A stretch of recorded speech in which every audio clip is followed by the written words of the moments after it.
wabarakatuh. Alhamdulillah Rabbil Kita masih bisa bertemu kembali pada pelajaran Al-Quran Hadis. Bagaimana kabarnya anak-anak? Semoga semuanya selalu dalam keadaan sehat walafiat. Amin Allahumma amin. Sebelum kita memulai pelajaran hari ini, marilah kita berdoa terlebih dahulu agar mendapatkan ilmu yang bermanfaat. Ala hadiniyah wa ala kulli niyatin salihah. Al-Fatihah. A'udzubillahi minasyaitonir rajim. Bismillahirrahmanirrahim. Alhamdulillahi rabbil alamin. Rahmanir rahim. Maliki yaumiddin. Iyyaka na'budu wa iyyaka nasta'in. Ihdinas siratal mustaqim. Siratal ladzina an'amta 'alaihim ghairil maghdubi 'alaihim waladdallin. Amin. Allah Subhanahu wa taala adalah yang maha adil seadil-adilnya, akan memberi balasan atas semua yang telah dilakukan manusia sesuai atau sepadan dengan apa yang dilakukannya, tanpa terkecuali dan tanpa terlewatkan. Perbuatan baik akan mendapatkan pahala atau ganjaran di surga kelak, sedangkan perbuatan buruk akan mendapatkan dosa atau kesengsaraan dari siksa api neraka. Di samping Allah SWT yang maha adil, Allah juga bersifat Al-Ghafur, maha pengampun, suka mengampuni dosa-dosa yang dilakukan oleh manusia. Ia akan mengampuni semua dosa atau kesalahan yang telah diperbuat umatnya, seberapa banyak pun dosa atau kesalahan yang telah diperbuat manusia itu sendiri. Allah SWT memotivasi manusia agar tidak berputus asa terhadap rahmat Allah SWT. Siapa sajakah yang akan mendapatkan pengampunan Allah SWT? Atau bagaimana Allah SWT mengampuni atau memaafkan kesalahan manusia? Mengapa Allah SWT mengampuni kesalahan manusia?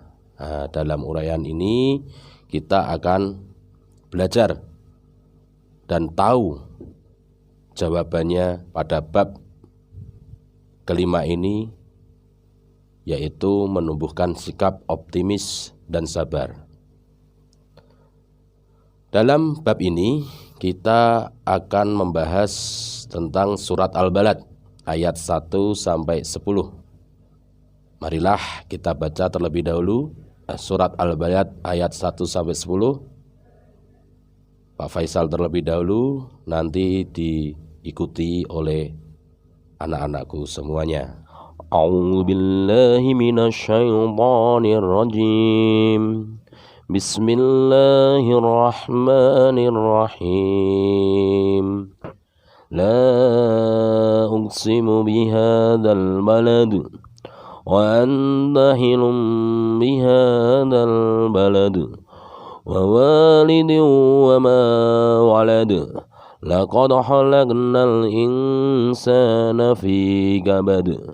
Ayahsabu an lan yaqdira alaihi ahad. Yaqulu ahlaktu malan lubada. Ayahsabu an lam yarahu ahad. Alam naj'al lahu aynayn wa lisanan wa syafatayn wa hadaynahun najdayn. Sadaqallahul azim.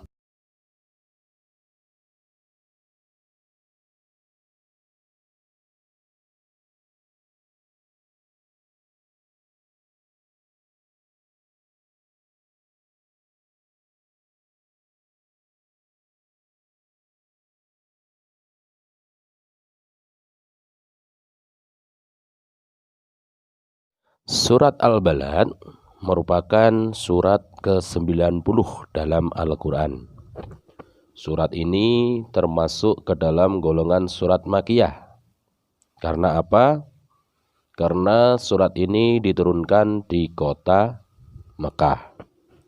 Pada surat ini Allah menegaskan bahwa kota Mekah atau bisa disebut juga dengan Ummul Qura merupakan kota yang sangat mulia. Pada ayat pertama Allah Subhanahu wa taala bersumpah dengan menyebut kota Mekah melalui ayat pertama yang berbunyi La uqsimu bihadzal balad, yang artinya aku bersumpah dengan negeri ini yaitu Mekah.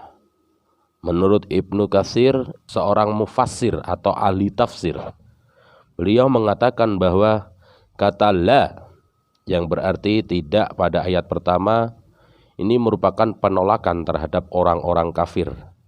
Kemudian pada ayat kedua Allah Subhanahu wa taala mengisyaratkan kepada Nabi Muhammad sallallahu alaihi wasallam untuk berperang di kota Mekah dalam satu saat di siang hari. Dalam konteks ini perlu digarisbawahi bahwasanya yang diperbolehkan berperang itu hanyalah Nabi Muhammad sallallahu alaihi wasallam. Sedangkan untuk umat manusia atau sedangkan untuk umat Islam tetap dilarang, bahkan diharamkan oleh Allah Subhanahu wa taala kecuali hanya untuk beribadah seperti haji atau umroh. Pada ayat ketiga Allah Subhanahu wa taala bersumpah demi pertalian bapak dan anaknya, yaitu pada ayat yang berbunyi wa walidi wa ma walad. Maksudnya apa yang dimaksud bapak di dunia adalah Nabi Adam alaihi salam yang merupakan nenek moyang manusia, sedangkan anaknya merupakan keturunan-keturunannya. Kemudian pada ayat keempat, sungguh kami telah menciptakan manusia berada dalam susah payah. Bunyi ayatnya adalah Laqad khalaqnal insana fi kabad.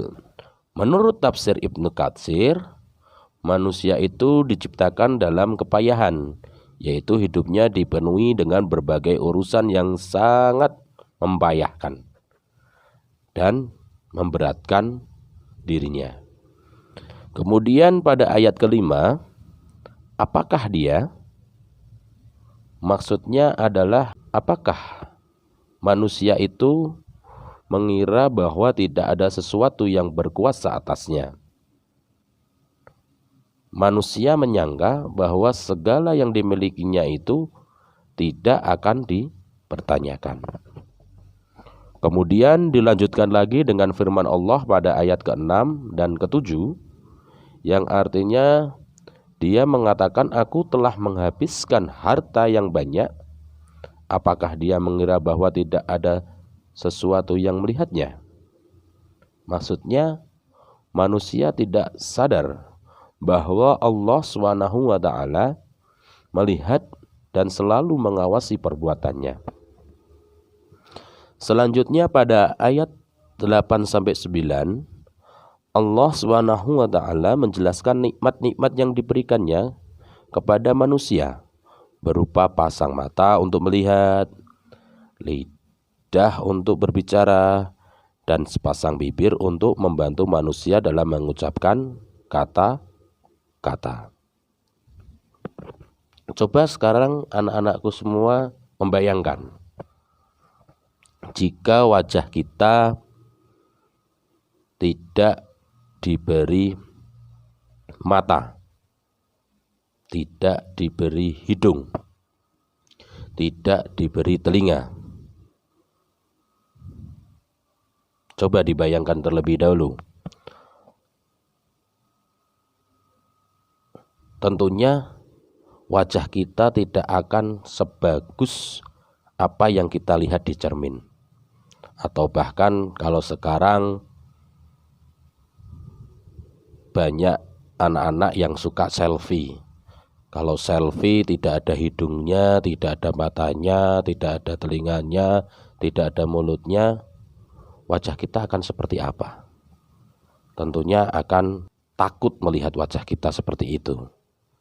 Maka dari itu kita harus selalu banyak bersyukur.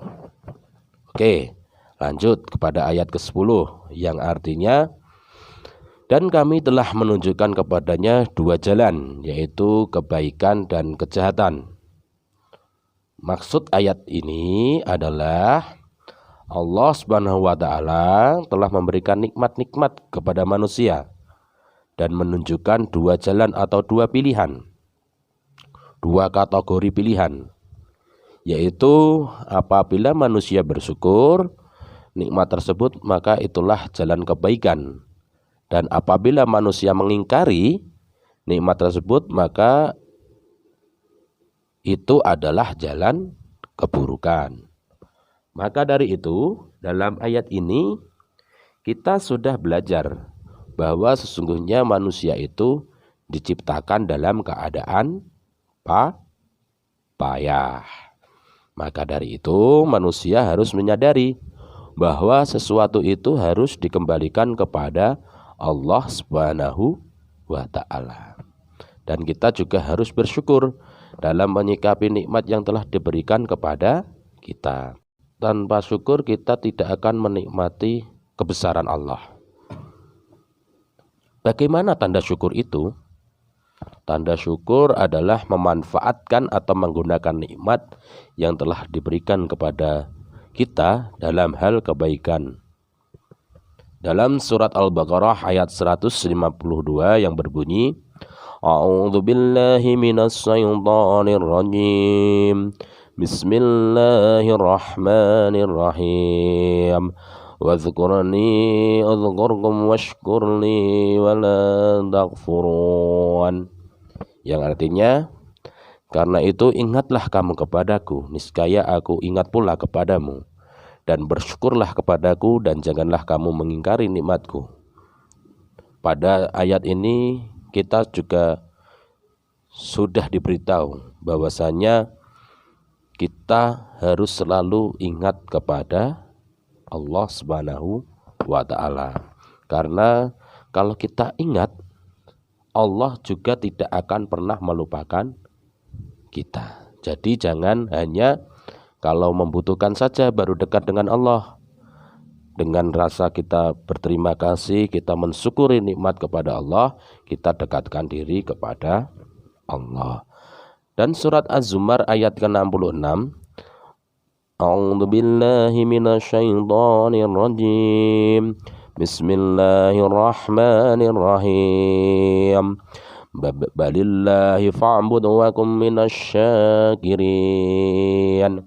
Karena itu, maka hendaklah Allah saja yang kamu sembah dan hendaklah kamu termasuk orang-orang yang bersyukur. Sekian untuk hari ini. Bertemu lagi besok di pelajaran Al-Quran Hadis, tetap bersama Pak Faisal Mahdi. Wassalamualaikum warahmatullahi wabarakatuh.